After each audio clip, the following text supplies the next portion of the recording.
We will begin from saying the topic of the research work, that is bio-inspired computing. So the objective of bio-inspired computing was initially set as mimicking the brain activities. So instead of going for short-term goals or any problem-solving methodologies, we would like to mostly concentrate on how a brain operation can be mimicked. So then we have to go for thinking whether we can implement thinking or can we implement emotions of a particular brain, what is happening in the problem solving methodologies or in mimicking the brain we would like to implement. These are all the, we have to utilize the multi-core centric environment. Modern programming languages should be used. These were set as the initial objectives of the project, overall objective of the research work. So then we had some pre-work which we have discussed in the earlier meetings. So the first one is we were introduced, that is we were discussing about the literature around the brain mimicking, and then went into the requirement of designing a new model of a neuron which will help in modifying the current the traditional neural networks, and it will work in a different fashion. So then we proposed an object based neural model which is different from working in multi-core environments. How it can be implemented, how it will be different from the traditional one. These were explained in our first work. And in the second work we went for a problem of shortest path problem solving using timed functioning of such kind of object based neural models. These were our earlier works which we have completed. So now getting into the third one, we thought that we have proposed a model, we have applied it with some time functions for a particular that is problem solving area.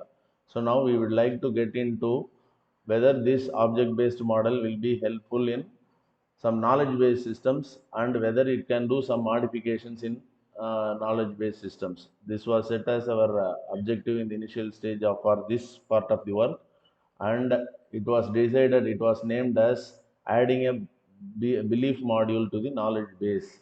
So then we for understanding this one we have to come go through some of the basics which are knowledge, what are knowledge based systems and what kind of philosophy we are using here, whether whenever a research is done there are two possible ways to approach it. One is holistic and other one is reductionist. In what kind of approach we are going to follow, or we say we would like to explain both the methods and we would like to appreciate it, and we go for a different method called as incremental approach. So reductionist to incremental approach to reach towards the holistic. That is our objective, which we will be explaining a little bit later. So the current, then what we have to see about how the current knowledge-based systems work.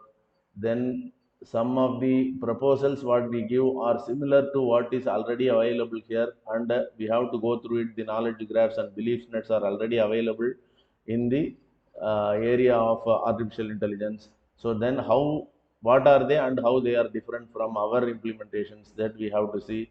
So then we have to go for what is the reasoning behind the implementation of belief module, and then belief module how it works. So these are all the things which we are going to cover in this presentation. So now first we will go for the difference between, we would like to say about what is a knowledge based system and what is a rule based system. A rule based system is the first one, which is a preliminary one, which an expert specifies the rules of the knowledge what he has, and then the system utilizes those knowledge bases and it interprets what can be done, what should be done at a particular instance. So here the learning aspects are not involved. So whenever we say, so these are the two terms which are freely used interchangeably, misleading to situations. So to avoid misleading informations, we would like to distinguish them. What we say about rule-based system, a rule-based system is one which where an expert specifies his knowledge or represents his knowledge, and the system uses the knowledge and interprets what should be the action for the future. So there the system does not learn or anything. So whenever it is improved to a level when we include knowledge-based systems, so it should infer something, it should learn, self-learning should be possible. So such kind of works are considered as knowledge-based systems. Both are related, but here it is an advanced level or an improved level of functioning. A knowledge-based systems, whenever we say knowledge-based systems, we do not mean these rule-based systems. We mean learning that should be available there. So this is a learning procedure should be available there, that we want to confirm, and then we get into the approaches, the philosophy behind this. So the reductionist approach separates a problem, a larger problem, into simpler components,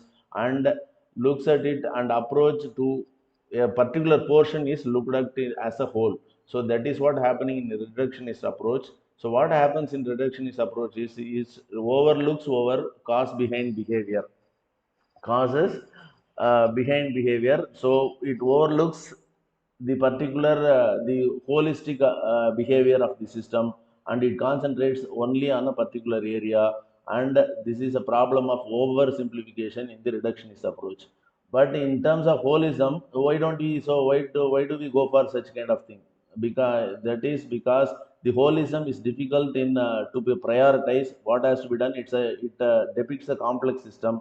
So to see a complex system as a whole will be very difficult for researchers to proceed anything. So they have to reduce.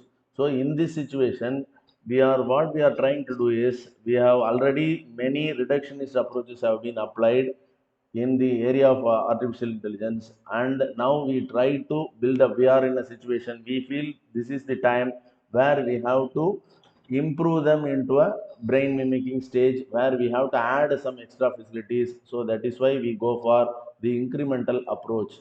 So then this incremental approach, this is the philosophy behind this work. So then the current knowledge based systems we have to understand. So the current knowledge based system have three main areas. One is the interface for user interface. The other two important areas are knowledge base and an inference engine.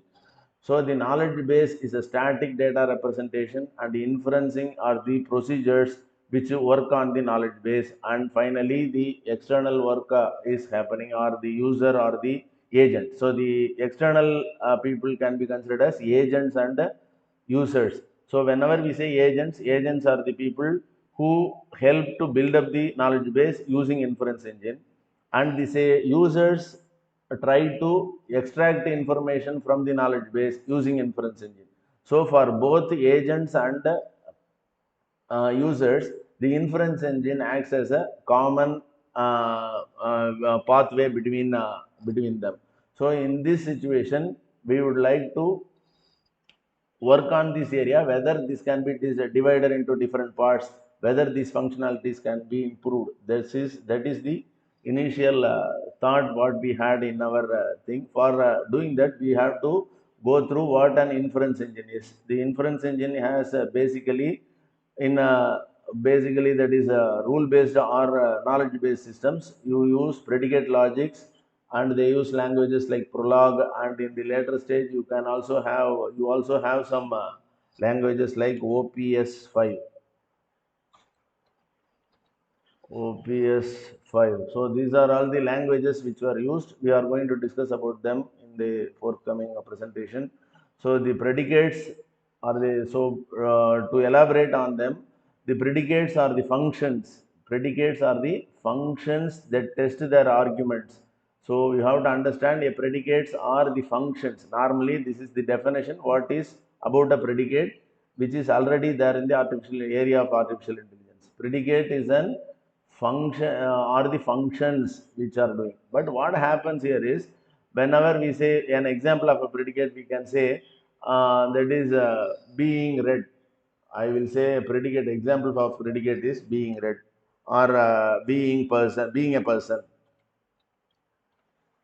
being a person,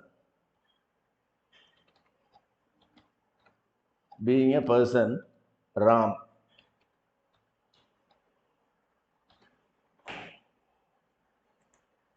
This can be true or false, that we do not. Ram can may be a person, may not be a person, we don't bother.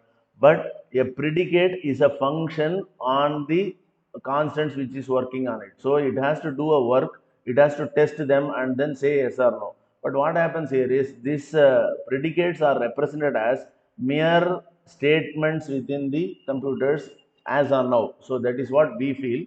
Predicates are the parts of the sentence.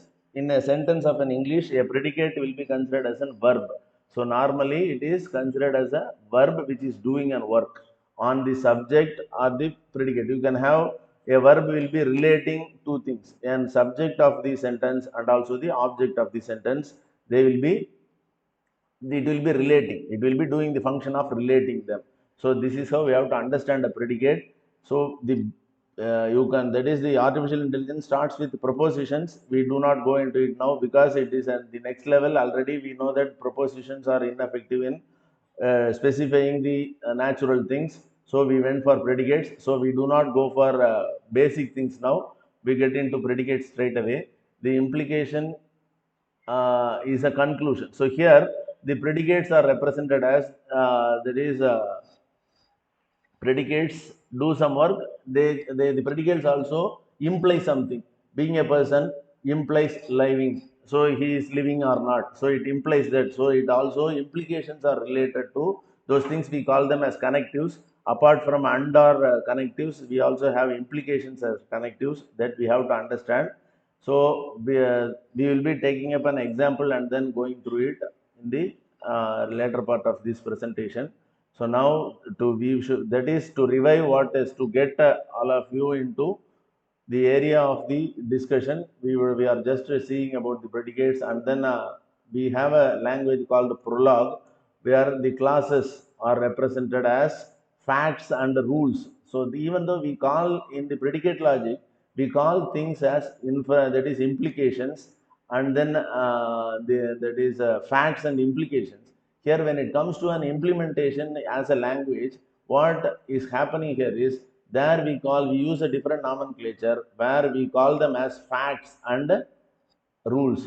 So yeah, that is, a body will have that is likes happy, Fred likes Mary pizza. So these are all the likes Mary pizza may be a fact. So now a fact may imply this is a rule. So every rule, so these are all facts, and there will be rules which will be having a head and a body. Body will be combination of facts using under operators, but the head will be a particular conclusion which will be leading. So which is not the case in predicate logic. In a predicate logic, we can say that is, you are walking implies you may get tired or you may get stronger or you may get stronger. So that is, when you walk, sometimes you, if you overdo it, you may get tired. If you do it properly, you may get the strength or you can get the stamina. So when you say A implies B or C, so we can just, in a simple terms, if you say A implies